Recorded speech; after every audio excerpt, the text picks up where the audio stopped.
Give thanks and praise. Much love, everybody. I want to bring this little puzzle into closure. uh, and hopefully I can make some sense out of all the wild and crazy, obscure places I took with the previous video. So to just close off a couple details I left hanging there, I mentioned that Q is very much it's an angelic letter. And another indicator of that, I mentioned its ordinal value is 17, which adds up to 8, having much to do with Mercury. But here I want to put it under septenary. I want to look at Q in septenary gematria. So I put out my 1 through 6 plus the 7, then the 6 through the 1. Run all my letters. You got your GT stacked up under the 7. And your Q lines up as a 4. So remember I said Q is an angelic number. Well, 4 is your quaternary. These are your 4 corners. These are always the 4 winds. These are the 4 angels that hold up the angles, the 4 angles of two-dimensional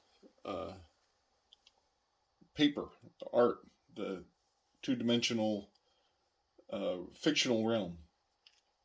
So there is just a little more proof, the fact that Q is also a 4. Q is also an 8.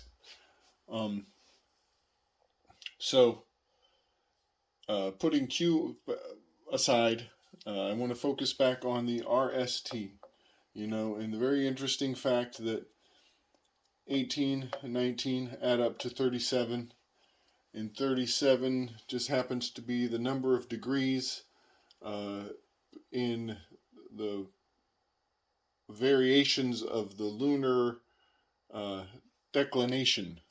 It's angle that it rises throughout a 18.6 year cycle.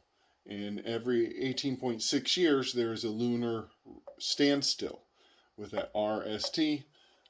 Also, the Wall Street observes a very strict 18 and a half year cycle. Something very interesting to look into with all of that. Lots of money to be made for those who know how that kind of thing works. We went into some of the birthdays of people from 1819, Akhenaten, Akhenaten, 1819, and we got Queen Victoria, Walt Whitman, Abner Doubleday, John Bidwell. Well, I flipped that for this video, and I looked up some famous people from 1918, the reverse. And wouldn't you know, first one on the list, Nelson Mandela. That's some stuff, I tell you what. Billy Graham, G. Raham, as in Abraham, Billy Graham. Leonard Bernstein. How's that for some Mandela effect? Random trivia just popping out. Mandela, Bernstein, Betty Ford, and Spiro Agnew, who I always forget that guy even existed. He was a vice president. He was born in 1918.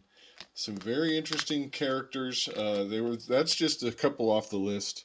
There were probably some people on the list. Most people would look at it and scream, "Why didn't you mention this guy, this girl, these people?" Just so much room on my little board. So there you have it. Nelson Mandela, born right in that middle point between the R and the S and the R.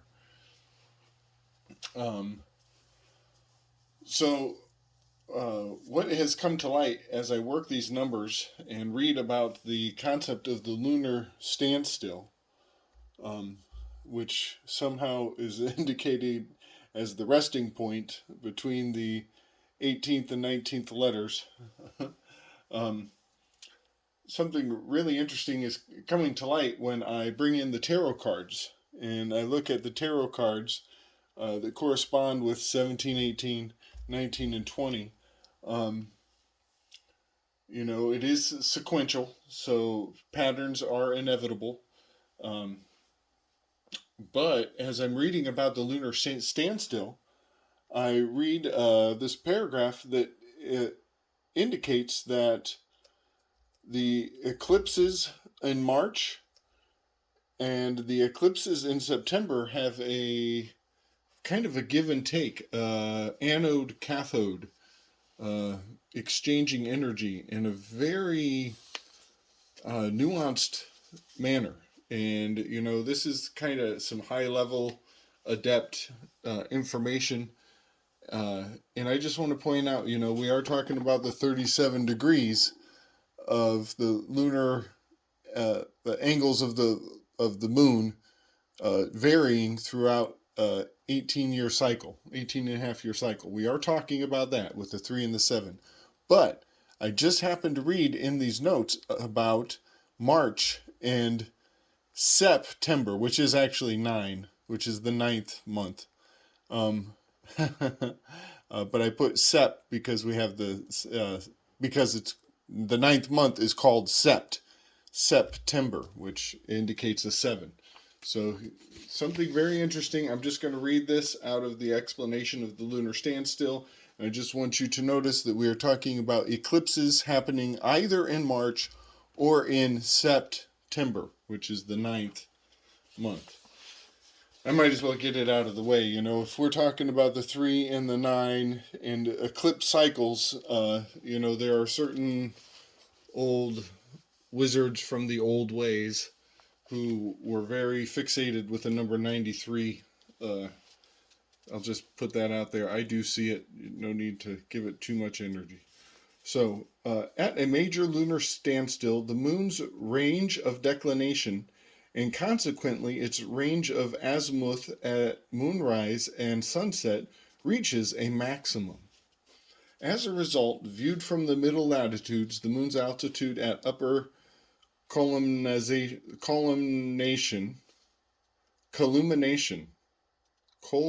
there it is, excuse me.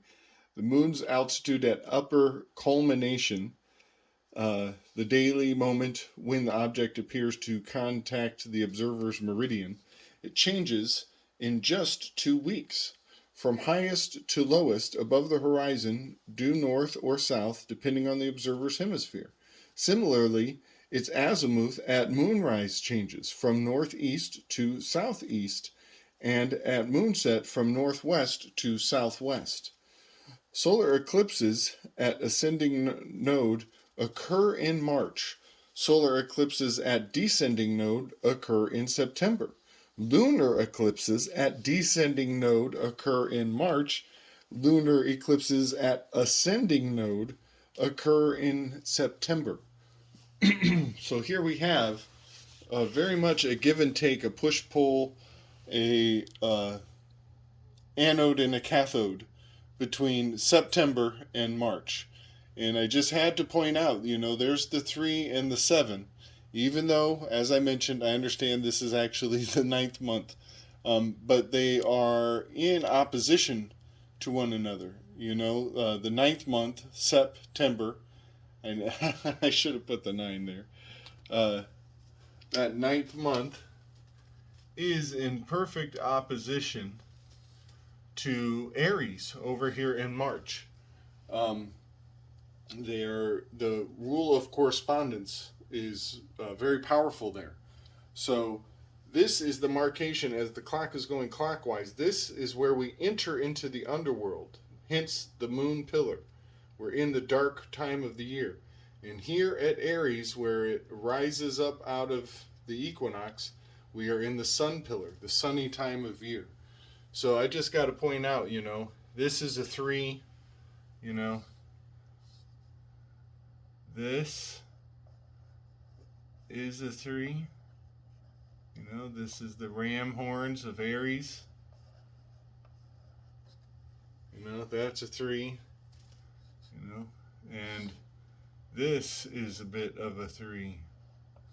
You know? 3. March. Ram horn of Aries. Climbing up the mountain, going up in the ascent, up into the above. So, yeah, I just wanted to point out, Q and R, even though they are indicating the moon pillar, they are indicating the descent into the underworld, their letters point to when that descent will end. These letters are actually pointing towards Q. You put a little arrow on there, and you got a Mars. That's the symbol for Mars. So you got Aquarius, Q, right here, Aquarius, and then R, Aries. R, you're rising up out of the underworld. And then you go into September, the Sun card, 19. The Sun card is actually, it was right here in, I got that right? Yep, it's right in here with March. It's the Sun card, 19, S, the letter S. And then the Judgment card is number 20, that's T. So here, this pillar in the Sun, S and T, Taurus, S and T, are actually indicating that they will end in September, S, T. So Q and R in the underworld point at the inevitable rotation in the markation when they will rise out of Aries. Q and R, that's the Mars and the Aries, when it will break over the equinox. And once it does, the next 2 letters are S and T. S and T, which is indicating the time that it will exit out of the Sun pillar and back into the Moon pillar. So QR pointing to its intention to break into the Sun, ST indicating its intention to go until September. I think that's very interesting how they are reflective of one another. Much like the anode and the cathode, the give and the take.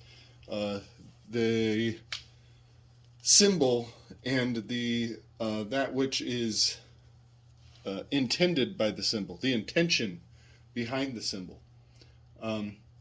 So I think I'm going to put an end to it. I wanted to point out, I know this is the 9th month, calling it 7 because of the sept, but there's a reason why it's September, and that is September 7th is Hanukkah. And I think Yom Kippur is a few days later, and Sekor is somewhere. All those holidays, all those Jewish holidays are in September. So it's just very telling to me that September is like a receptacle for for the eclipses, solar and lunar, while March is also a marcation of the of the arc of the sky that the eclipses, solar and lunar, land on either one of those very special months. So I'm going to close it off there. Oh, yeah, one last point.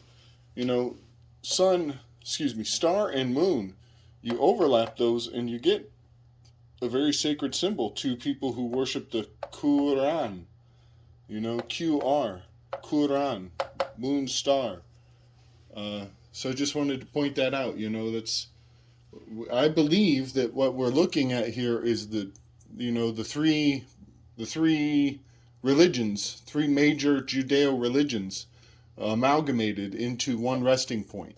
You have the Q, the R, then you have the underworld, the September, the Jewish, and then up here, the white horse, the Savior, and golden child, and the trumpets riding high in the daytime. That's Christianity. We're talking about all 3 of the world religions, very much centered around the dynamics of this turn of the year, out of the winter, went to her, winter into the summer, the summit of summer. All right, y'all. I think I'll let that one go to sleep. Much love and respect, everybody. Peace and love.